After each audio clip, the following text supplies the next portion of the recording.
Let's talk about Zach Wilson again, and some comments from Laken Tomlinson about the Jets' offensive line with a bold prediction that does carry some weight.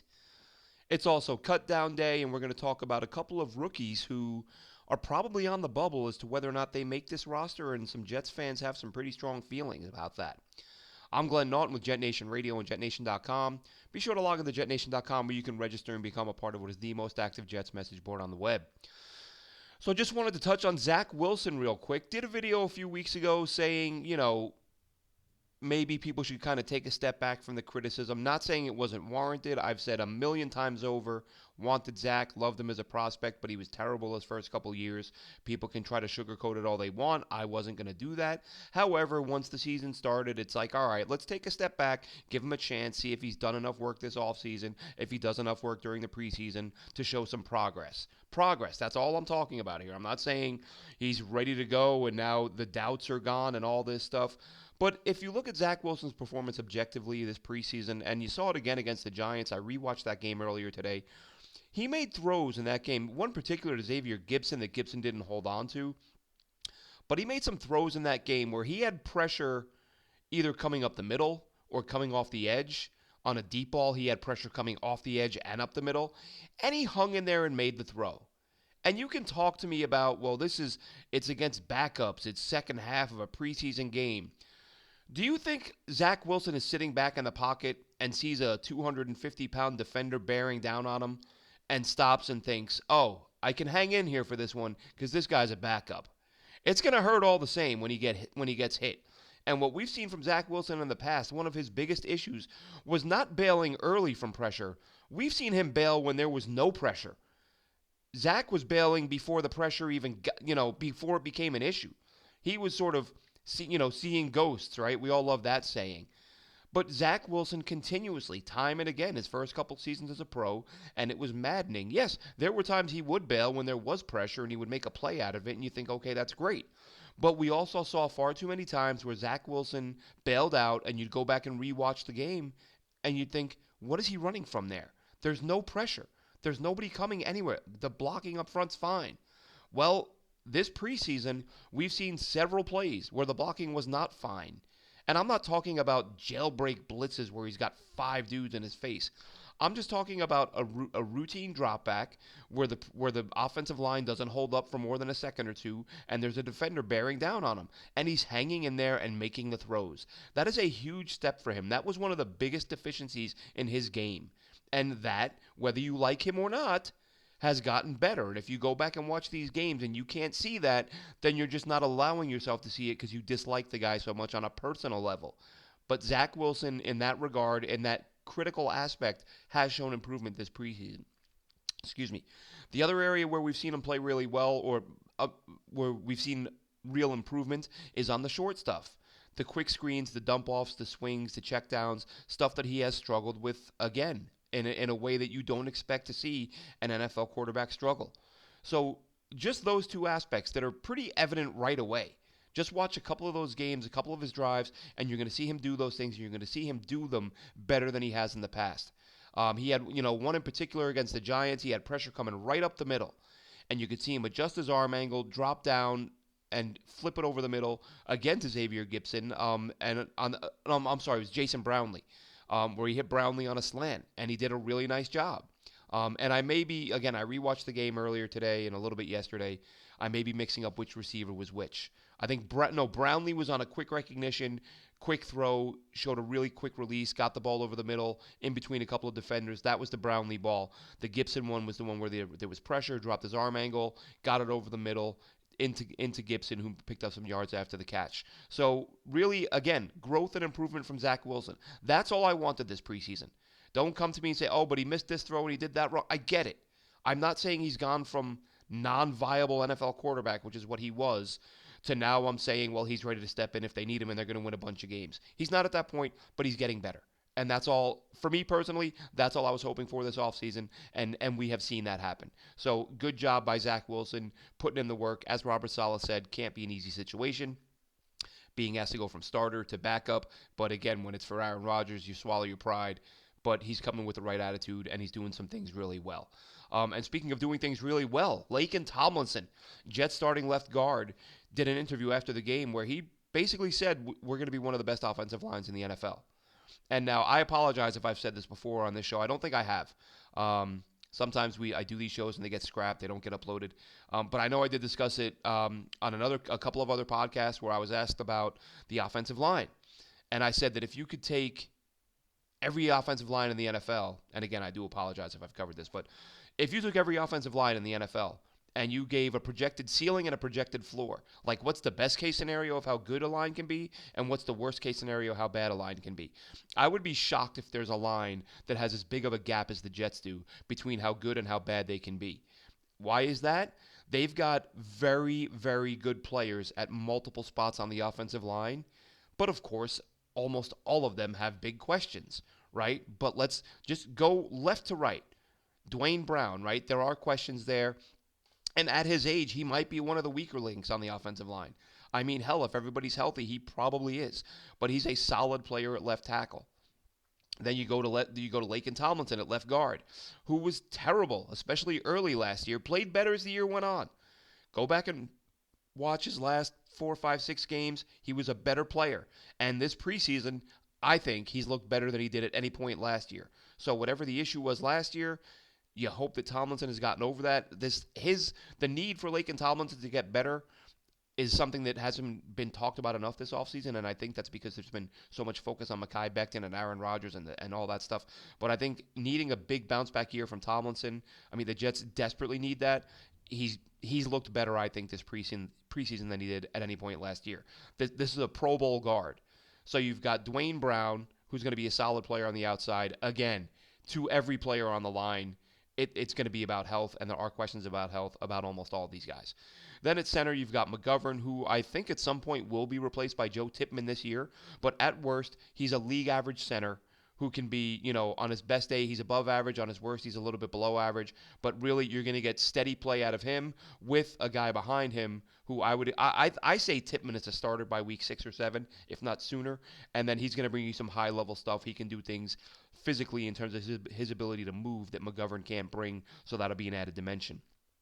Then, of course, on the right side, Elijah Vera Tucker coming back from a triceps injury. Will he be the same? It's a triceps. I don't think it's going to slow him from being the same player he was before. This is a guy who everyone agrees universally has all-pro talent, all-pro ability. And he's your starting right guard. If he plays to his ceiling, you're getting elite play at guard.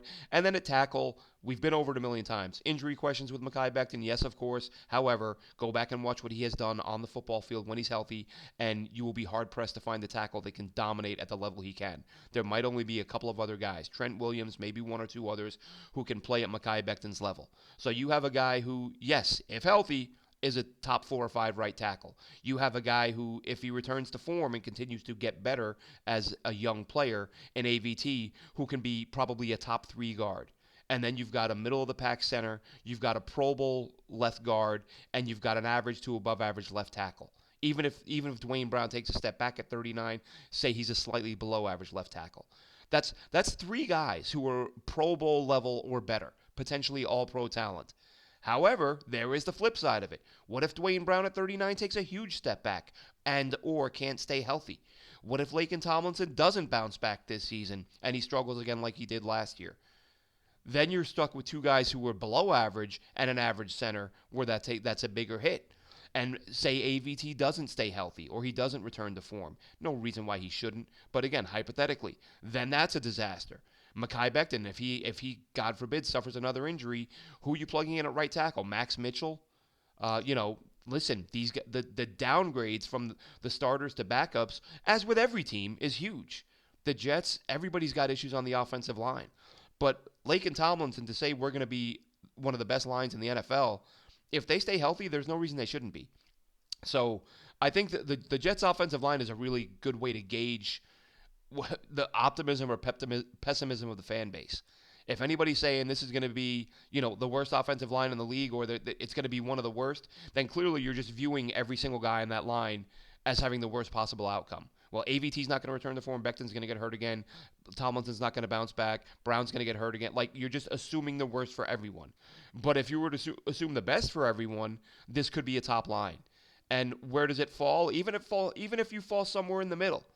If some guys miss a few games, but Tomlinson is better but not at his best, then you're a middle of the pack line, which with this defense and Aaron Rodgers should be plenty to win you a bunch of football games.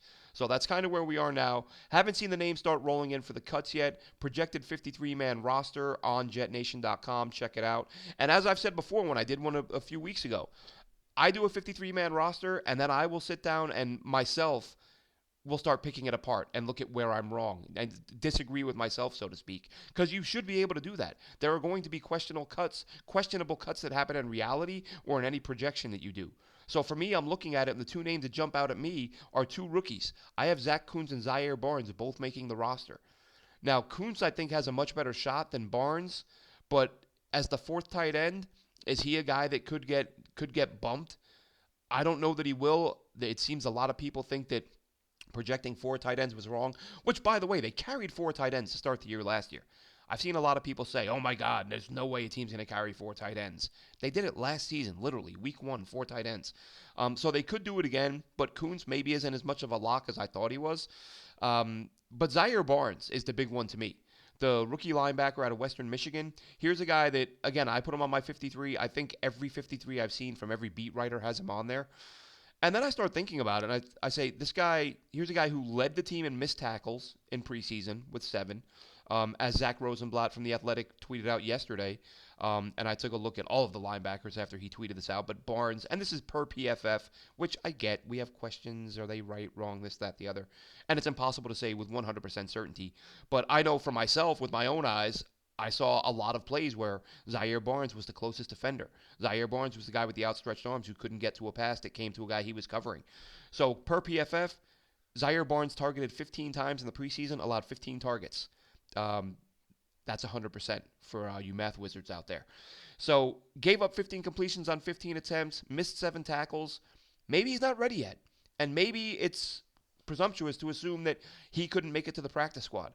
We're not talking about a second or third round pick out of Penn State who was a high ceiling guy that everybody was talking about.